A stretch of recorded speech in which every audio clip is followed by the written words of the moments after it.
Hello, welcome guys. I have just heard that the North American Online League has brought in hundreds of AGA members, so it's great. Very happy to be a part of this. It's round two, season 22. Here is where we are. We have three games. Ooh, we have 9-player games today. This is great. Um, Now, just because some of these players might be, displayed as a couple of queues, does not mean they are not done level players. OGS ranks are very tough. So first game we have Joaquin Perkins and Manny Sanford. Okay, two Suridans. Let's go take a look. Oh, it's Veggie Mandu. Okay. I know this person is an KGS 3 dan. I know because once on KGS he said, "Well, I think 4 stones is a little excessive, so let's play with something else." So nice. So two 3 dans OGS, 4 5 dans. This is very strong player territory here. So let's see. Um, Very typical opening. Very good. Oh, we skipped forward somehow. Double Hane is interesting. That is one of the openings for this. Cut is another one. Both of these are okay. The simple Hane on the outside though, this really reduces White's options. Can't connect. This is too bad. Basically White has to Atari. The only choice now is to Atari this one and then capture this. The previous Atari defends against this issue. White can now capture. So this way White doesn't lose any corners. Captures 1 stone. Black captures 1 stone in Sente. This is also very even. Basically, these are the two choices. In the game, White captures, Black connects on the outside. Okay, White is exceedingly thick, and White is the only one to have captured a black stone with an eye, so it's an effective capture there, which is very good. Very good. Black, though, does block White on both sides, so that's why this is an even Joseki. Great. Oh, let's see if they are gonna go into the flying knife today.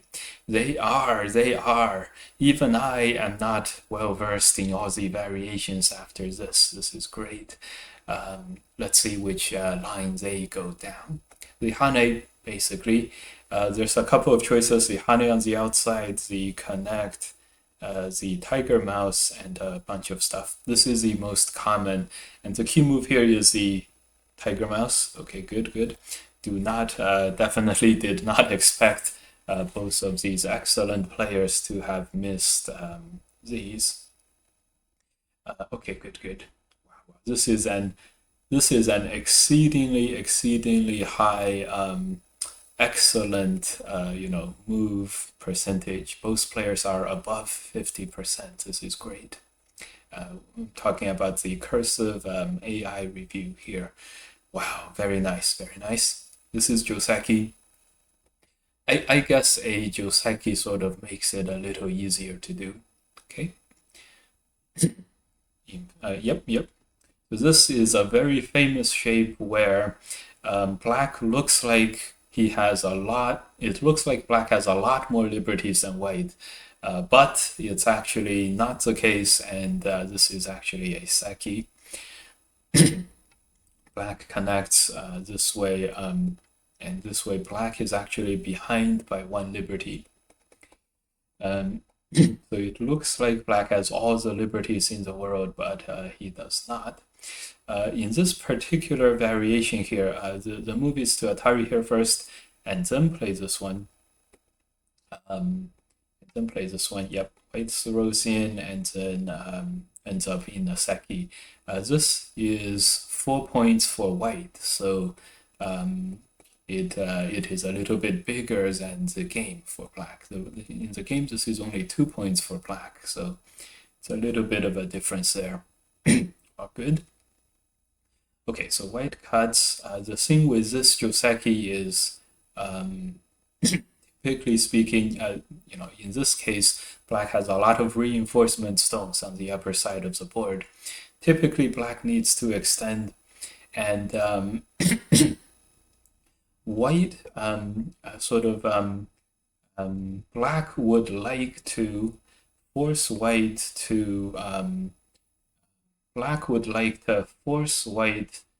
to play this move and destroy white's own liberties and everything. This makes this kind of peep very, very strong and all that. But this capture is not entirely Sente. So in some Joseki cases where black does play this one, white simply does not answer the corner and just lets the corner die. This is the corner is about 24 points, if you guys want to know. That's basically the value of one move plus filling in this liberty, which hurts white for a good amount. So this is an Atari and so on, and for example, it makes this peep a real peep. So that's what a typical move in the opening is worth. It's like 15 to 20 points, and in this case, it's more than 20 points, but there's a little bit of a take back. So white does not have to play this move to make the Seki. That's an important thing to note. In the game, black plays a strong fighting continuation, just takes out this one stone. This makes total sense because black has all these stones positioned on the go board in order to support this fight. So okay, the AI has a very interesting variation here, and it just involves white making a Sente gaining exchange on the outside, and then just going out and then trying to survive on the right. The main idea is this. Black has positioned all of the existing black stones on the go board participating in the fight. It's not exactly all of your eggs in one basket. It's actually very good to have all your stones working together. But if white is able to defend effectively and survive in this overall black dominated or influenced area, white would be very happy. Right, so in the game, white plays this defensive move here. I think, remember what we mentioned before. Remember we said white does not necessarily have to play this move to ensure the corner Seki, right? And in this case, this move can't be played because the outside is going to die like this. So and so here is where in this fight, if white had this knowledge, which this knowledge, it would have helped white tremendously and freed white up for a free move, basically coming up on the outside. For example, if white squeezes here as the AI suggests, black plays this one, white plays this one, and it's all over again, right? But so the key is that to realize that the corner is very big, but it is not the end of the world if the corner gets captured. So here white can play any of these moves on the outside, black can capture this, and it's overall still a fairly good game by white. If you look at the whole board, black has a big corner on the bottom, white has a corner and a side, which is equal to the big corner, and the rest of the board, white has more stones. There's no reason to be upset on white's end. In fact, white is winning the game significantly. So so this knowledge would have benefited white a lot. So right now, white did not play that very beneficial Hane in Sente, and this would sort of, so this move now defends against all of white's weaknesses, but it slows white down a little bit, prevents white from using every white move to survive and thrive in the territory. So remember, guys, we gauge the situation. Black has converged with all of the black stones on the Go board, converging together, participating in this very complicated fight.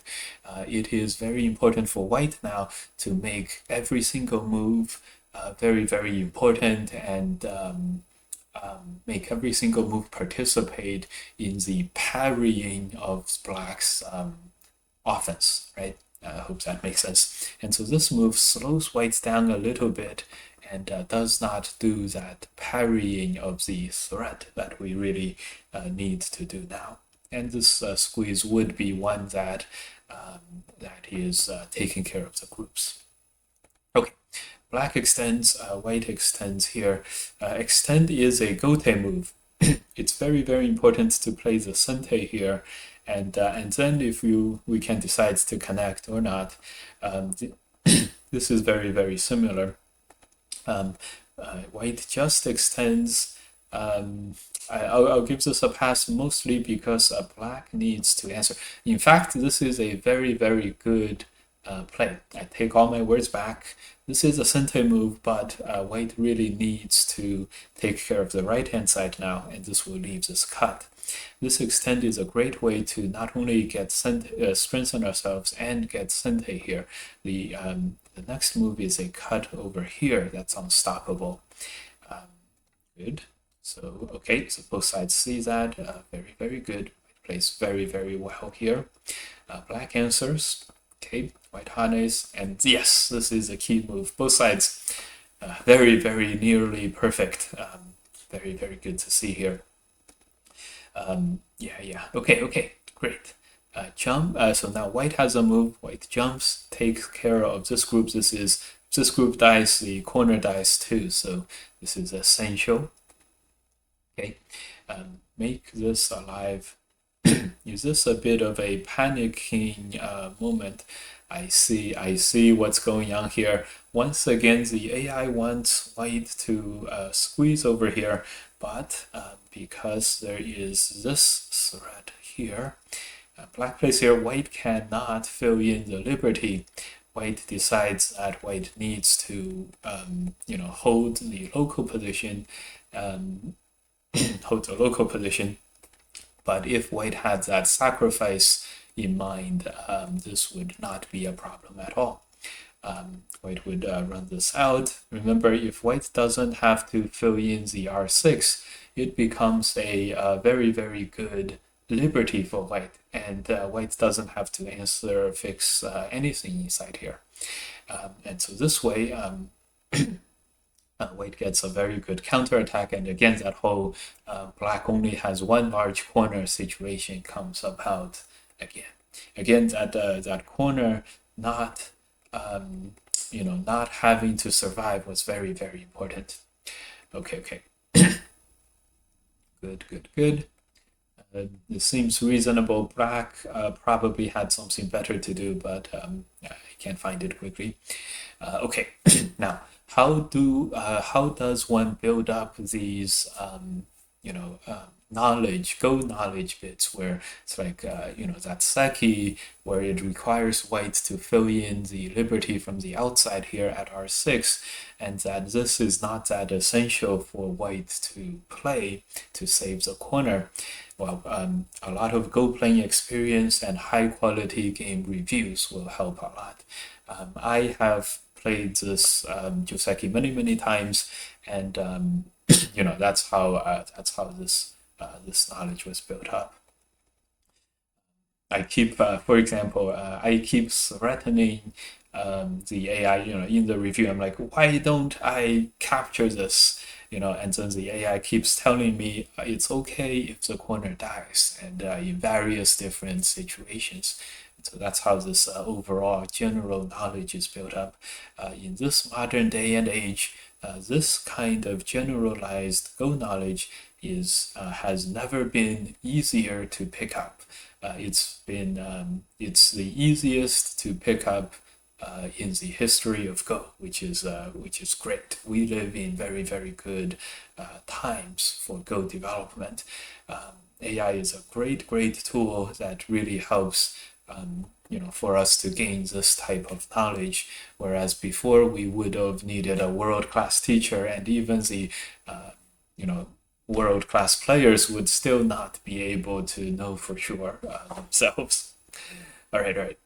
Here it's important for white to play light. Just extend if white wants to play around here. Save the 3 stones. It's hard to decide what is the most important things here. Anyways, black still keeps the fighting advantage. Black is very thick and has a lot of potential territory, and then black turns and cuts. This is extremely good. White is almost surrounded, and there's no real good way out of this. White plays this one. It gives black a chance to capture the bottom stones, which are really, really nice. I have to say, black has played very, very well this game so far. Didn't detect much problems here. Okay, so of course white probably wants to just squeeze like this a couple of times and then connect out. The game move left black that extra liberty, and white probably has to take the outside now. Okay. Yeah, white is not willing to give up the bottom 4 stones. Instead jumps, tries to save them, and instead this just allowed black to push through the white position in Sente, huge amounts of damage. Okay. All right, yeah, this is very, very bad for white all of a sudden. Okay. Wow. I can't believe by the way, black, who is black? This is a very, very strong play. I can't find any faults, anything like that. Okay. Very, very good. This is the better move to, let me think, does this survive in the corner? Yes, this totally survives in the corner. This is a classic bloated cow shape. Black survives. There's nothing more for white to do around here. Looking black attaches here. Okay.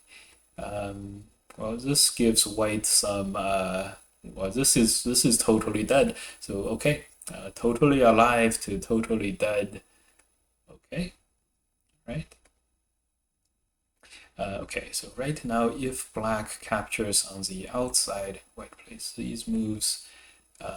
Is this liberty race?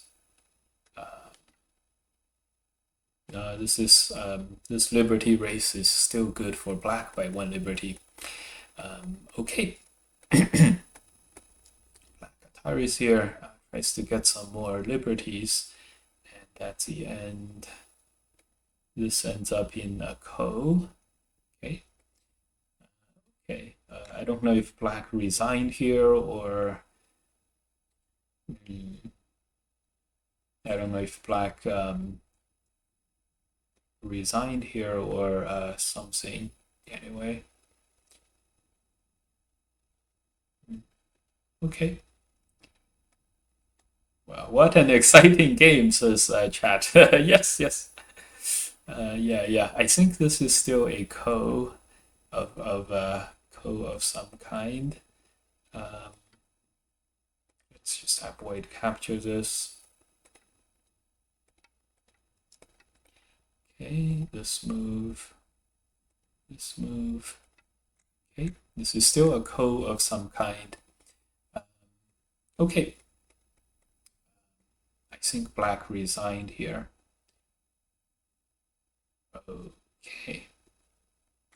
Wow, there's a very lively discussion here on the lower right. Okay, GG. Oh, why? Why was he? Why did he resign? I have no idea.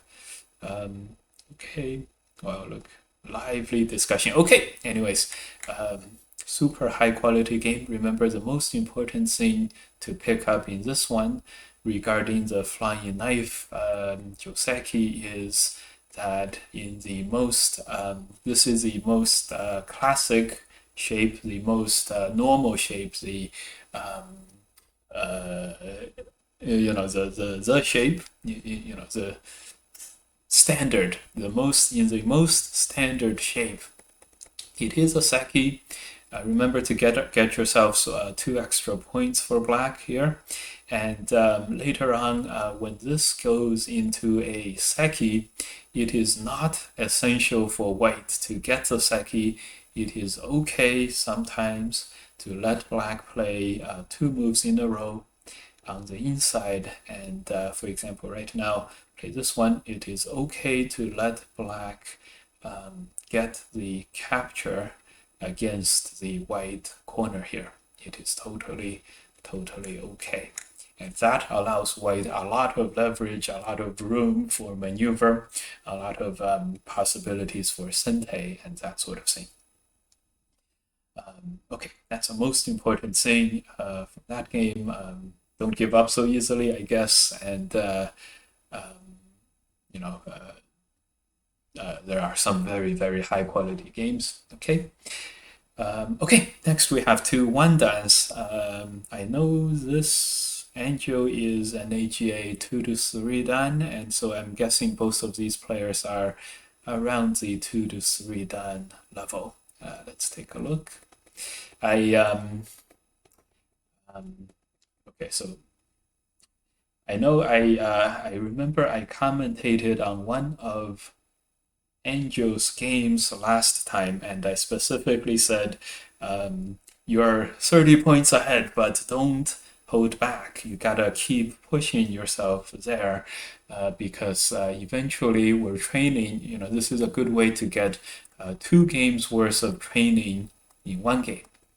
And if you hope to beat, 5 dance, AGA 5 dance, and 6 dance, you're gonna have to keep pushing yourself, or play at that high level. I think this is basically useful throughout the ranking spectrum. So it's helpful for everyone to have this mindset of just keep pushing and play regularly. You being ahead is no excuse for lazy play or chickening out all the time kind of play. Let's see how this game goes. I can already see the win rate graph went significantly in black's favor. Let's see if this if there was noticeable pullback or kept continuous pushing. So in the beginning here, this is a very interesting Joseki. It looks like black is in a lot of trouble with no ice space and all that. White's corner is okay, but it was white's corner to begin with. And here we see white's problems. White has 2 weak groups attacking, surrounding this black group. So I think this is going to be a fine position, generally speaking. And black does go for this cut. I like it very much. If it's forcing white to go back and defend. If white defends, pushing out here has a chance to create 3 different white groups. If white saves this one, there's a chance to create more and more weak groups for white. This is very good. So in the game, white plays the strongest move one can think of, blocking black from pushing into the middle, but black has a outpost heading into the side over there. So this gives black a great moment to cut white and then attack white severely. Very interesting. I think the way is to go from all the way from the outside, but that's just a minor detail, a few points. The stronger move is here, and this is, I'm not sure if white is able to go like this and then make a ko for life, or is that good or bad? Black is able to peep, and famously in this exact shape where black has all the stones with a cut against the 2 white stones, there's no way for white to capture this 1 black stone, no matter how white tries. There's this move, so this is white has no eyes on the top, 0 eyes, and that's a lot of trouble. Okay, so that's the strongest way to go forward. Of course, you know, if that's true, then black might as well just seal in the entire white group. Great, then we'll go into a liberty race and everything. Okay, this move is a little conservative, but it is does clamp down on white's liberties as much as possible. So I understand. Against that move, very, very interesting. In the game, black blocks on the outside. White makes a code to life. Is that the plan? White makes a code to life. I was gonna say connect is probably the better plan. There is a cut over here on the outside that that could allow white to survive. Then there is this squeeze, which is very, very interesting. This does not totally work yet. Okay. Interesting. Oh, this is quite complicated. White depends on squeezing and not cutting for a way to life. Oh my god. Can you believe this is a little better for white and not for black? Oh my god. What a mess. Okay. What a mess. What a mess. Okay, white goes for the code. Now it's relatively easy for black to play now. Win the code. If it comes to these two stones, this is one decision point. Hard to decide. I would probably just answer this. Black has this very, very nice Atari move as a code threat, and if white lives on the top but loses a corner, there's no black stones to attack anymore. All the black stones over here are super light, and there's no problem anymore. Good. Okay, so let's see. It's very tempting to not answer. So black has been in danger for a while. Okay, black does answer. Great. Atari, white connects, capture back. Good. Capture this. Good. White, black has already gained a lot locally, and can still come in here and fight a ko against white for ko. Okay.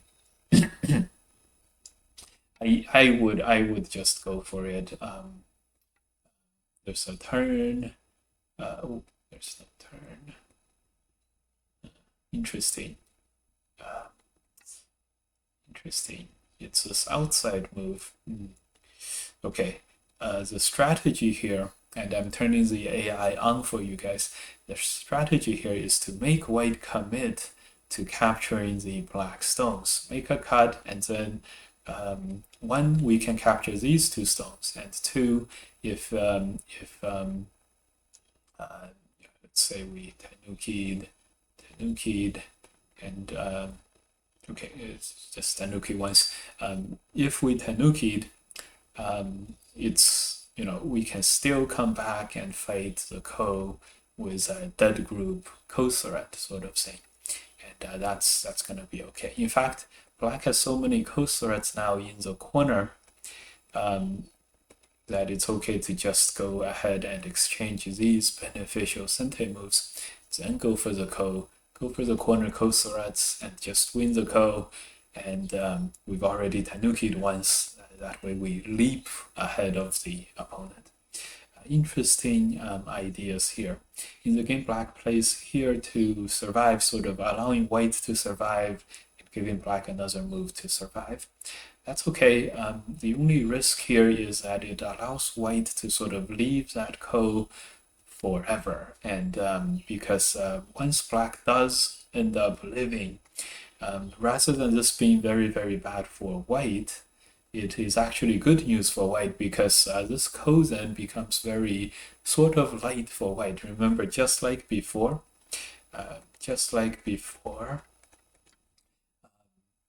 this is a 25-point group. If black plays here and then white just ignores him, and then let's just say black has this, and then black captures the group. It's not the end of the world there. So the code becomes a little lighter for white once black does end up living. And so it's okay for black to sort of use the code as a backdoor, like a backup plan, and sort of you know, we no longer have to go on the defensive. We no longer have to do any defense. Just connect here, and like we can, you know, counterattack at will. We can you know, do this, you know, do this kind of thing.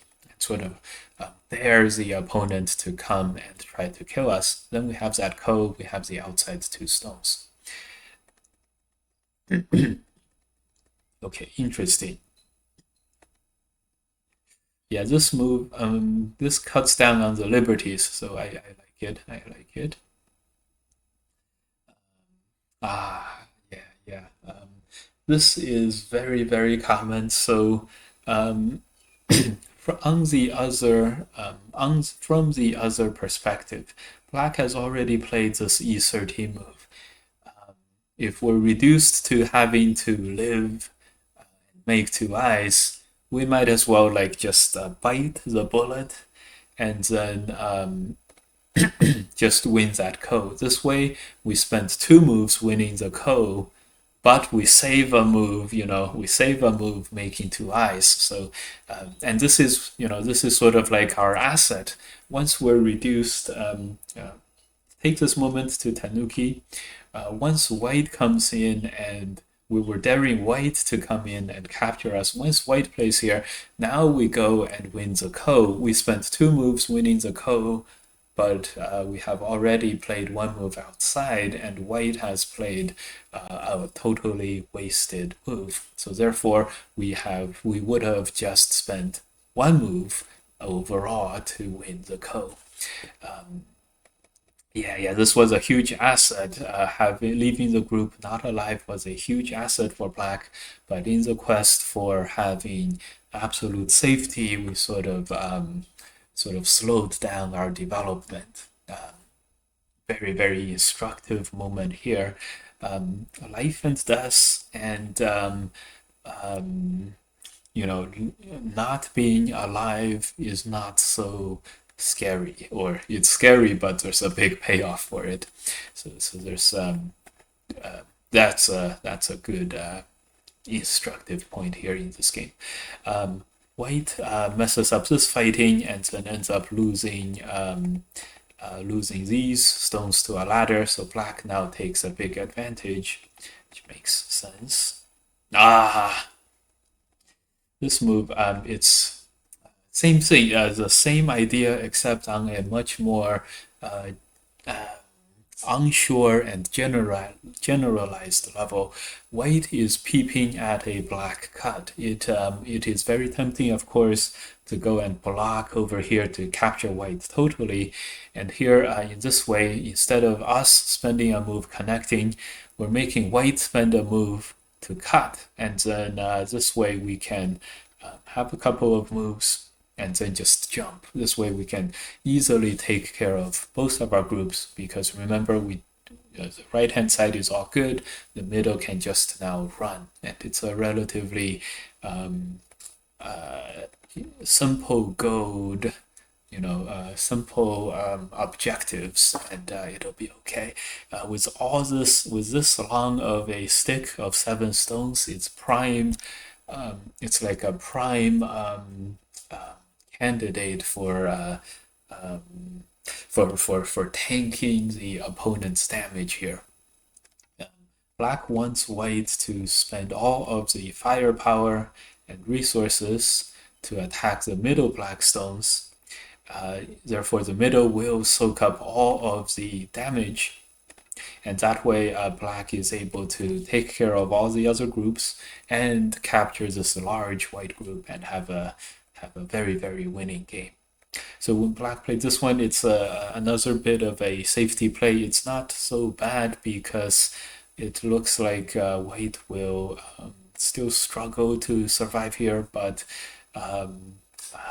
needless to say, a big opportunity. Another move is to just jump here. This is a very common defensive technique. And right here, when we're in this brawling life and death situation, it's very helpful to pay attention to these effective defensive strategies that we can often employ. This is very interesting. So all of these moves would be a lot more superior than the king move.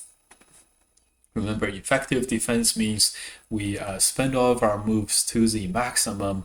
We don't, protecting a cut is usually not points making, and therefore we would rather spend the move making some points and making some ice space. Whatever thickness value or safety value that we lack from not connecting, by surrounding a few more points and getting ice space somewhere, that's how we make up for the lack of safety or something. It's like so remember, the worry is always, if I don't connect, I'm gonna get cut and then I'm gonna die.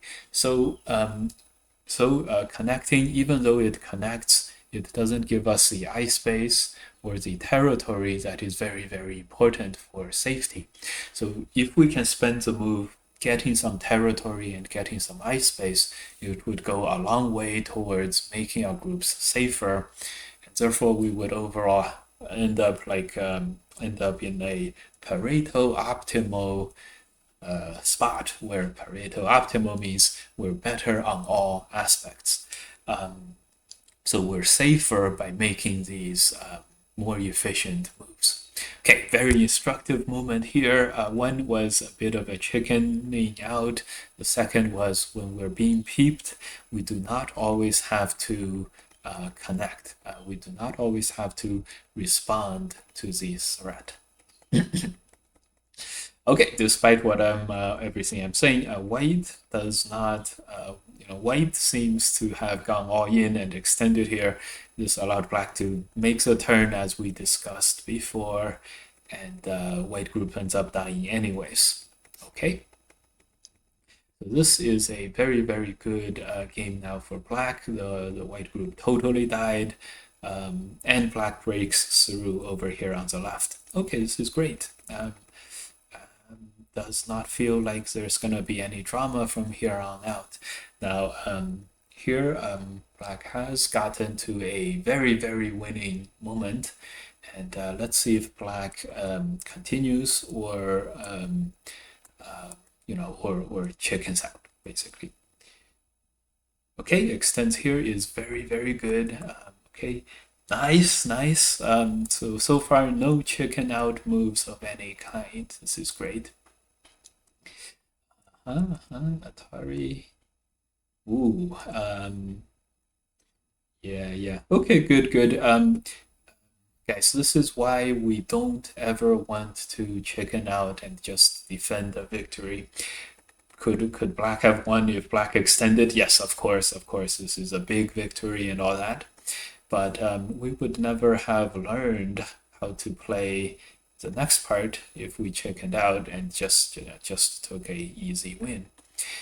So this part, Atari here, okay, it may work, but locally here, this Atari and capturing these stones, it's okay. That's the of course, if Black played those, Black would have played the other stuff earlier. It's all good. Okay, Black plays here, Atari on the inside. Let's see if Black is able to find anything severe. Looks like no. Okay, yeah, it does not look like we have anything here. So, in hindsight, maybe we have to play this one. Maybe we have to play other ones. Anyways, if we don't try, we will never make these mistakes, and we won't, continue to improve. So, for example, we will not see the value of having had this throw-in earlier in the game, then white would have been totally dead. But now it's too late to throw in. Another classic case where the sente move was very useful, but and we could have played that sente move whenever we wanted, but when we really needed to play that sente move, it was not there for us. Very, very instructive moment, very learning moment. Okay, so okay, black turns back to the top to capture that. Good, good, good. Does that work though? Okay. Ooh, this turn. Yeah, this turn is probably not the sente that we're looking for. The capture is a gote, 12-point move for the end game. Okay. Okay.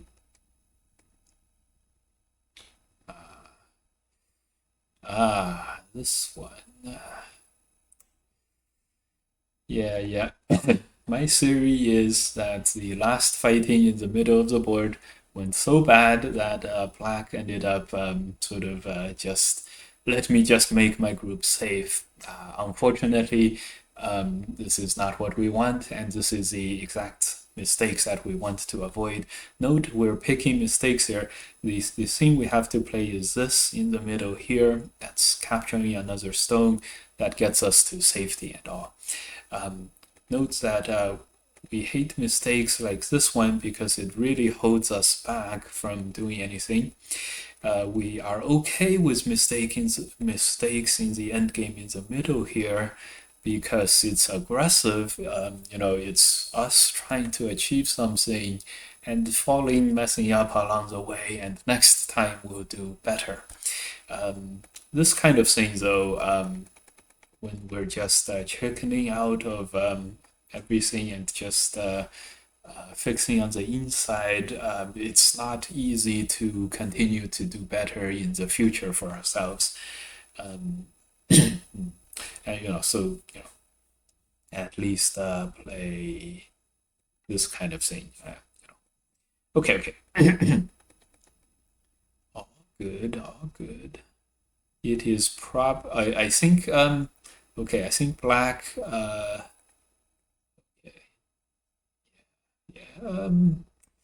yeah, I think black has just not realized that the middle white two stones can be captured. So, and at the end, it was white who captured this. All right. Okay. What's this 55-point victory here? Okay, this is problematic. I see. This is gonna be a ko. This is probably the best.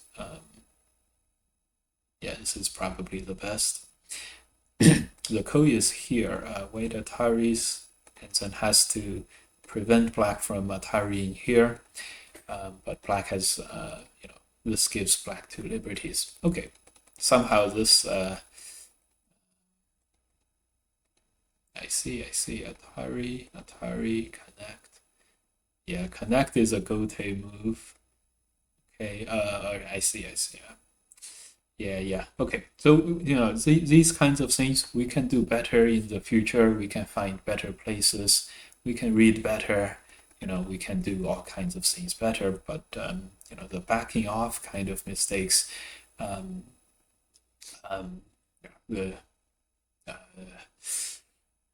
When we have to suffer something.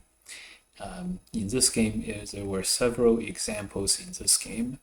When we have to suffer fixing on the inside of our territory, the first choice is always to fix on the outside, continue to develop more on the outside in order to fix. And in this case, black just missed this middle capture. Okay.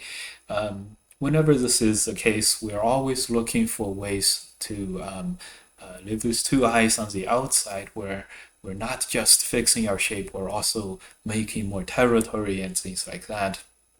And so this we saw that in the later game. This move in the early game, it is not. Whenever there's um, there's a very strong player who I forgot who, but he was talking about Lee Sedol, and he said, "Have you ever noticed that Lee Sedol never makes two eyes with his groups?"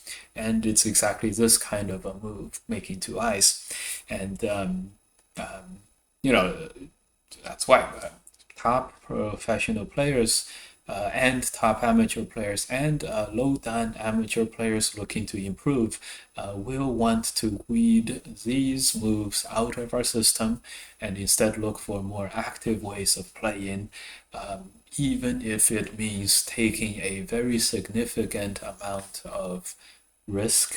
And this is exactly the risk of dying.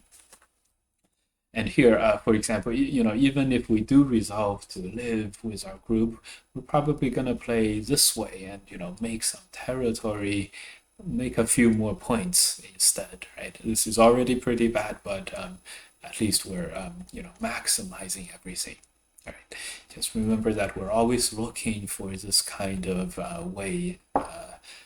Like we're looking for the best way out. We're not just looking for a way out. All right. Wow, we have Struggle Bus again. Struggle Bus mentioned every time I call him out on Slap Ataris, which is really interesting. Struggle Bus really does not want to kill his Aji. The Go term specifically is Aji Keshi is the Japanese term. It starts with a K, so I assume it means kill, kill your Aji. But when it comes to slap Ataris, those are the Ataris you have to play or you want to play. Those are the Ataris that are never bad. Okay. Interesting, very AI approved Joseki sequences. All good, all good. I don't know if this Tanuki is approved, but okay. It's okay. This push. Yeah, push loses 1 point. So for me, it's a very bad Sente move. It's a losing Sente. For you guys, it's okay. It's okay to push there. Anything 1 point or less is not too bad of a exchange or Sente. All right, very good shapes, very normal Josekis. White accepts losing a Panuki stone on the upper side, primarily because the later cut is still very, very strong. So, okay, that's why it looks very, very good for black, but it's okay and playable for white as well. Okay, white is not electing to fight, instead electing to develop. If white were to develop, though, I would recommend a move like this. Just go all the way there. This move is very, I can see what white's thinking. I'm gonna make my territory, you make your territory, and I make more than you. Okay, that's true. But exactly this weakness, the weakness of this is also that white is not able to make this very, very large territory. Most importantly, when black invades here, this threatens to cut white, and it's a very important place to invade and a very important place to defend. I'm sure the move is here somewhere. It's the same. It's the same shape. Okay. White is very thin over here, while black is very thick, and so it's very tempting to try to go fight around the no man's land. But it's very important to go backwards and sort of have this layered defense, bouncy shape that you're making your territory with. You don't want a stick like this, where a stick eventually gets not only you can't attack black that well, you also sort of suffer yourself this way. Okay. Jump, very aggressive. Struggle bus going not deep enough, I'm sure. Um, Usually these tend to end up as exchange moves, so they won't be too bad, but this is a great opportunity to look at all the weaknesses in the white shape with all the cutting points. You know, and just go peep and poke at them. All right. 50-50 is very, very good for the side that is weaker. Peaceful development is very, very favorable to the weaker side. Okay, so here I think white is happy to have peaceful development. Joseki is turn first and then Atari. In the game, white does not play that important Sente. It turns out to be a double Sente. Black gets it, so black is relatively happy here. Okay. Okay, I would turn, and then just because the turn is much tighter than the knight's move, if white tanukis, we have much stronger follow-ups. And if white does answer, we still have this slap Atari coming up next. Yes, yes, yes. And if white does answer, then we get the very, very valuable Sente move. And we can still keep pushing. It's not that big to add moves on the upper side because again the black Panuki is a very good limiter of both sides potential. White can limit black, black can limit white. And here you can see every press we make, the AI score is going to get better for black. This is 5.2. If we're able to get only one less, it's 2, and then it's 0, and then it's white plus. So the more exchanges here that are made, the better it is for black. Very interesting moment here. Just it's because the top is very limited. Okay, here when black runs one stone, which is very, very reasonable as a option, the weakness of not having fully invaded earlier is really shown. Here, black is not able to threaten white locally, and therefore locally here, black is quite weak. Globally, black is okay, but white can use this attack against black to destroy black's potential territory. And white doesn't even have to hurry. White can play another move defending the territory, and that nagging weakness for black in the middle of the board is going to prevent the big territories from being made on black's end.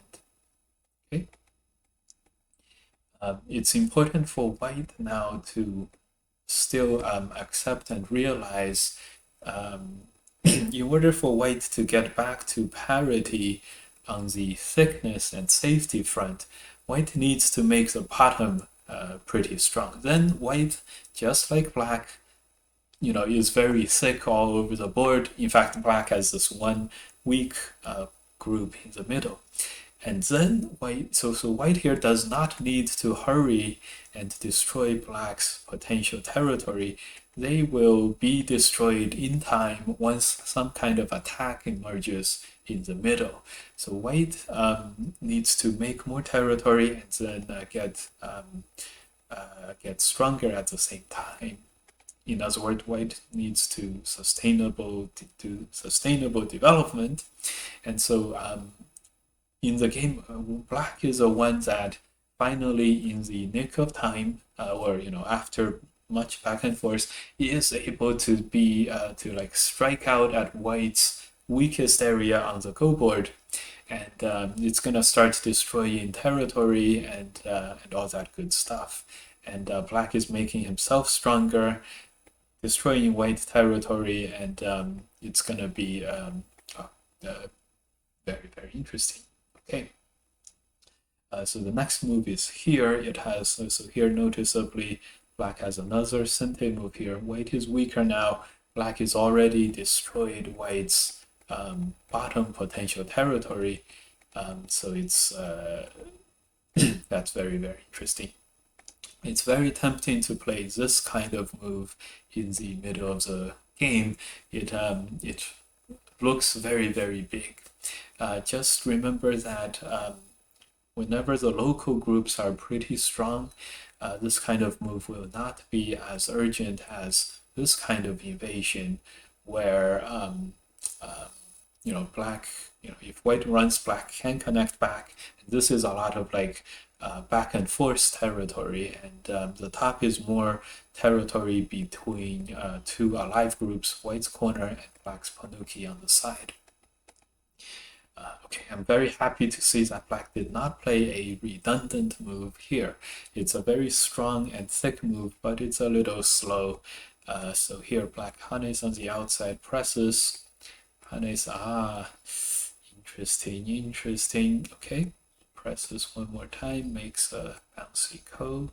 Interesting technique. White destroys the black potential in the center, but the left-hand side is a little weak. Make sure to invade this way. It's hard to pick out the perfect spot to invade. Maybe just Hane here, continue to build thickness. This kind of peep is often good. Very interesting moment. Black just slides, and white plays a blocking move. This is begging black to Hane here and capture white. This would be a favorable result. This way white is cutting, defending the territory, but is getting cut and really committing to a not so good fight, I think. Okay, in the game black chickens out. That was a huge opportunity. Whenever we have a lot of relatively strong stones around, this kind of mutual destruction is top of our choice. Remember, when you're stronger than the opponent, you mutually destroy because he can't destroy you while you can destroy him. See, this way, white destroys some black territory, and that's it. Black destroys some white territory and turns it into black territory. Okay, opportunity. And here extend. Extend is a very thick move. It's good. Yeah. This is so remember this. So this is just like the game before. This is a PP move, but it's a PP move that black does not have to answer here. Instead play a sustainable development move. Allow white to cut. What's a big deal? No big deal at all. And so yeah. Okay, white plays another peep, another opportunity. Let's see if black connects now or not. Connect. Okay. Black had the right idea. Good. Yeah.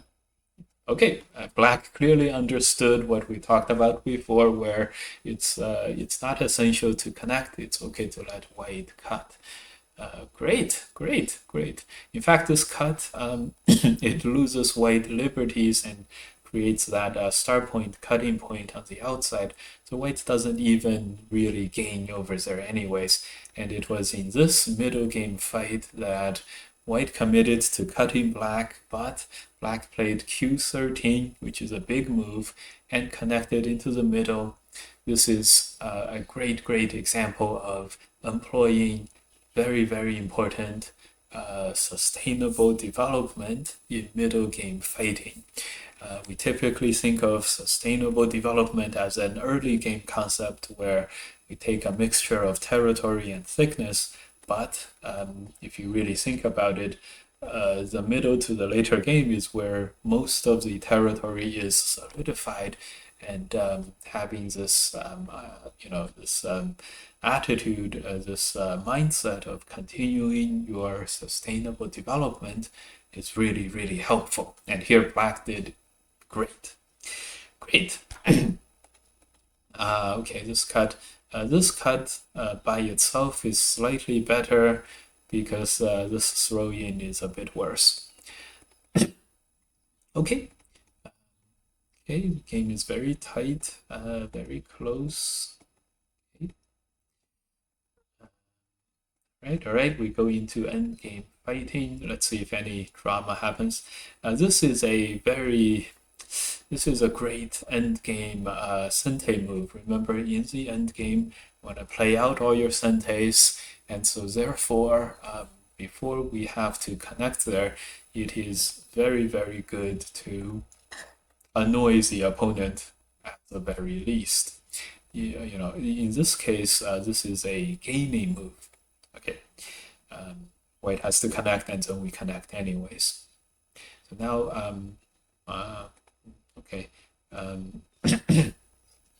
this Atari by white, this kind of a peep kind of a shape. They're all, yeah, I guess. Okay. Let's see. Very close game, a little bit of an advantage to black in the game. Black does end up getting that sentei move. Very, very good. One last thing, guys. During the end game, thickness also matters, and that is this move is a end game move between two very, very thick groups, and it will not be as important or big as the as this one. You know, these moves where they have a higher chance of being sentei, even this peep, perhaps this one, you know, so it's not going to be as big as these, because thickness is well known for not giving any senteis around. You know, end games around thickness is notoriously difficult to is notoriously difficult. Okay. So there's also some maybe peep over here, this kind of thing. Okay. Anyways, black captures two stones in the center. I can just feel how tight and intense this endgame was, and just remember that in the okay, let's see what happened later. I see. Atari, and if white connects, we're gonna cut. Something like this must have happened in the game. Cut, Atari, okay, good. Yeah, so this is gonna be the biggest point mistake by black. Just play this and it's all good, but it's not gonna be, you know, it's like a 20-point mistake, but 35-point mistake, but it makes a difference of exactly 0% in the win rate. So either way, black wins by making something happen in the white territory. It's relatively close beforehand. Wow, very, very intense endgame here. Interesting. All right, just remember, guys, at the end, always pays to consider, do I really have to connect that? Or is there a better way to defend than simply connecting or making two eyes? And it's always helpful to have a mindset of sustainable development into the late game, into the middle and late game. And thickness continues to matter during the end game stages. All right. Thank you guys for watching. Had a very good time seeing these very, very high quality games. Some of these players probably played better than I would have, so quite good. All right, check back next week for week 3, and see you guys then. Leave a comment on anything, and see you guys next time.